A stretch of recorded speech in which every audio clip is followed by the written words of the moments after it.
What's up, guys? Welcome to Movie Importance Flashback Reviews, where we take movies from our past, break them down, tell you what we think about them. As always, if you like what you see, remember to rate, subscribe, check out the YouTube channel, Facebook, and Twitter. Email nlapolo1138@gmail.com if you have any questions. Guys, we are literally 2 movies away from Avengers Endgame. Think about that. We have done I think we've actually done 20 movies now of the MCU starting back in February with Iron Man. And we're 2 movies away from Avengers Endgame. It's so crazy to think about. It's been such good, hard work, but it's been so much fun delivering this content to you guys. And I'm so excited to be almost done with it. But I'm so excited to have all these videos to share to you guys. And I hope you enjoyed what you've watched. But so with that, with the 2 movies left over, I wanted to leave Avengers Infinity War for the week of Avengers Endgame because I feel that was a perfect complement to each other. Instead of putting Ant-Man and the Wasp, which I know came afterwards and deals with some of the stuff with Avengers Infinity War with the snap, but I feel like putting those two together works a lot better. So, that's what I'm going to do. So we're going to talk about Ant-Man and the Wasp, which came out after Avengers Infinity War in July of 2018, which is actually last year, of course. And this movie is fairly simple and less complex to Avengers Infinity War, which is going to be interesting to talk about.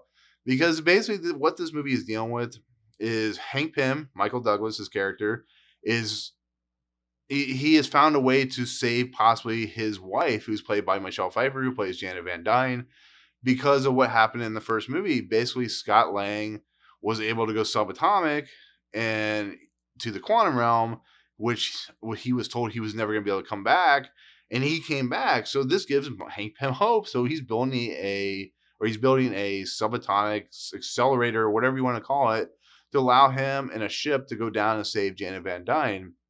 But he needs Scott Lang, who, of course, is under house arrest for the last 2 years because of what he did in Germany, which is basically the whole Civil War battle. And the fact that it takes place 2 years after is kind of interesting. But so, in the process of Scott Lang going subatomic, he's become a kind of a conduit or an antenna for Janet Van Dyne so they can find her location.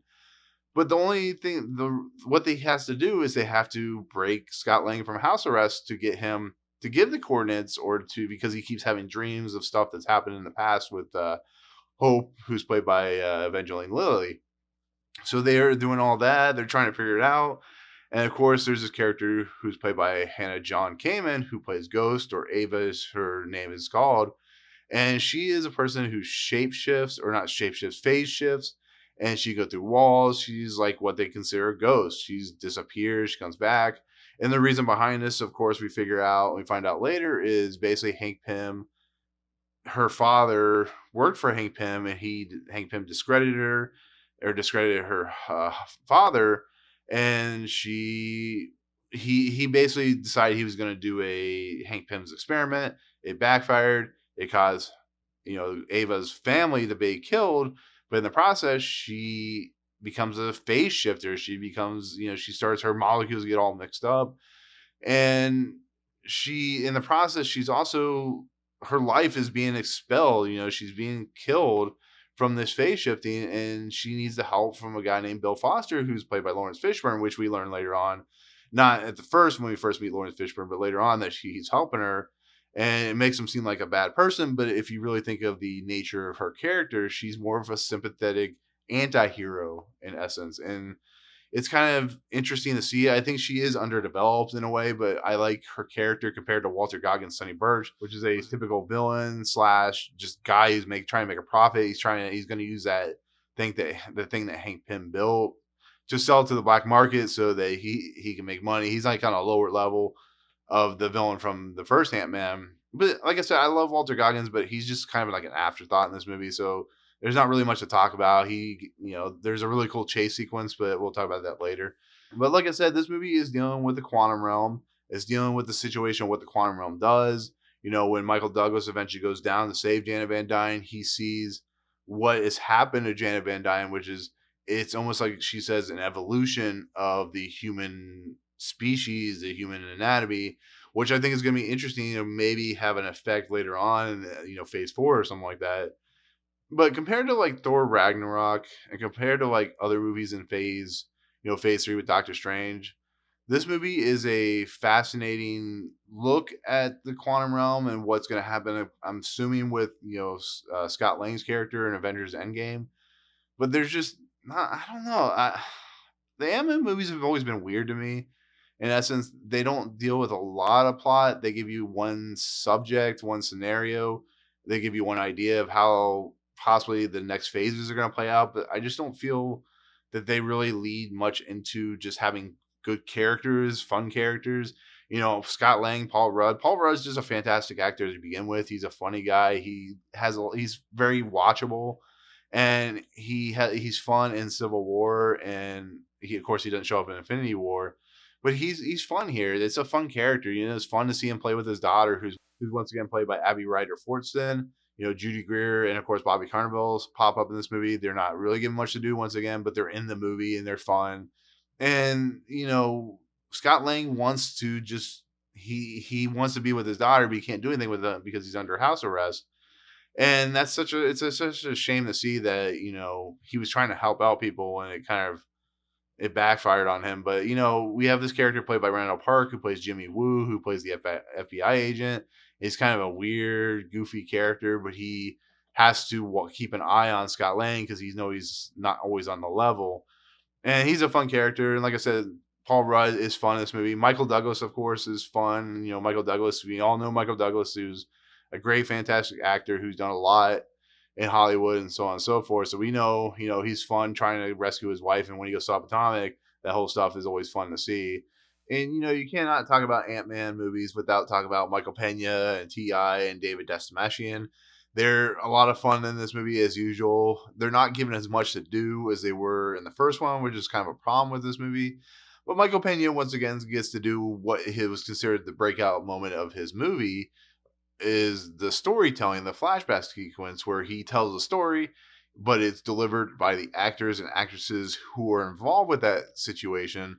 And here it's got up the ante. He's talking about where Scott Lang went to jail, and Scott Lang Michael Pena walks in and he has this like gigantic fro, and when he gets to the Evangeline Lilly stuff, and Evangeline Lilly's doing like she's having fun with the situation where she's like when she's acting like Michael Pena, and it's that kind of stuff is what does make this movie a lot more fun than a lot of other Marvel movies. And the other two guys, like I said, they're not given much to do. They're kind of there to run a security company, which is kind of like almost an afterthought, like I said, with Walter Goggins' character. But I mean, it's a lot of fun. The Baba Yaga stuff, the Truth Serum stuff, the fact that they're just there to kind of be sidekicks to Scott Lang's character. It's a lot of fun. So Evangelina Lilly, I think, is a standout of this movie because she finally becomes the Wasp. She has some really cool kick-ass action sequences. She goes from big to small when she's doing her moves when she's fighting against the enemy. And then she's involved, of course, with the basically the end portion of this movie is basically a chase through San Francisco and stuff involved with that. But I think she's always been kind of standout of these two movies because of what she's doing, the level of depth of her fact that she hated Hank Pym for not telling her the truth, and the fact that she's so conflicted with what Scott Lang did to her. It's like almost like the guys in her life are screwing her over sometimes. And it's kind of interesting to see how she reacts. But I think she's fun here. I think she's the best part about these two movies in general. But the movie has some great action sequences. When Hope Van Dyne goes to see Sonny Burge, that sequence when we first get introduced to Ghost, and there's like the battle in the restaurant and the lobby when when Wasp goes, so when she becomes small and she's kicking ass, and you see like her run along like the knife and so on and so forth. So that's always fun. But the biggest thing in this movie is, of course, the chase through San Francisco, because Michael Douglas is going to go save Janet Van Dyne, but they have to get away from the FBI, and then they have to get away from Sonny Burch's group, and they're going through San Francisco, turning small. When they have the vehicle, they turn small, and vehicles will go underneath of Sonny Burch's people, and she'll like make it big, and things happen, and they throw a big Pez dispenser at it, and it's just really, it's a lot of fun. It's the reason that these movies exist, especially Ant-Man movies, because they have good action sequences and they have fun action sequences, and they're better action sequences than what we got in the first Ant-Man. And it's just a really cool thing to see, when they go to the Fisherman's Wharf at the, at the pier. And then, there's that whole sequence when Scott Lang gets really big. He goes after Sonny Birch on the ferry, and that's a lot of fun. And the movie's just fun. It's more lighthearted than most, but it doesn't have a lot of substance, and that's its main problem. It's going to be interesting to see if we do get a third Ant-Man movie, where this movie is going to go forward dealing with the Marvel Cosmic Universe. It's going to be interesting to see how Avengers Endgame is going to use the quantum realm, if it does use the quantum realm, because it has to, because of Scott Lang at the end of the movie. He gets stuck in the quantum realm because Hope and Janet and Hank Pym have been disintegrated because of the snap. So I'm interested to see how it's going to be used to full effect, because it's introduced here, but it's not really fully introduced to the point of how it's going to be implemented, I guess. But like I said, I'm interested with these characters. I think they're fun. I think they're exciting. I just don't think the movie works on a whole lot of levels. There's a lot of comedic moments, of course, with the school, but it's a breezy, good time for under 2 hours. It's a movie that you'll still enjoy, but as far as big, interesting ideas, like kind of like with Thor Ragnarok or Civil War or anything of that nature, Doctor Strange, I just think it's a movie that it doesn't work on all levels. So we'll leave it at that. Like I said, still a good movie, still more enjoyable than Iron Man 2 or Thor: The Dark World. So. But that's it. That's my take on Ant-Man and the Wasp. Let me know what you think in the comments below. If you enjoyed it, what you think about it, what's your favorite part about the movie. Like I said, the Pez dispenser thing is my favorite part. The fact that Hope Van Dyne's kicking ass is really good. So, but with that, thank you so much for watching, and we'll see you guys on the next video. Peace out.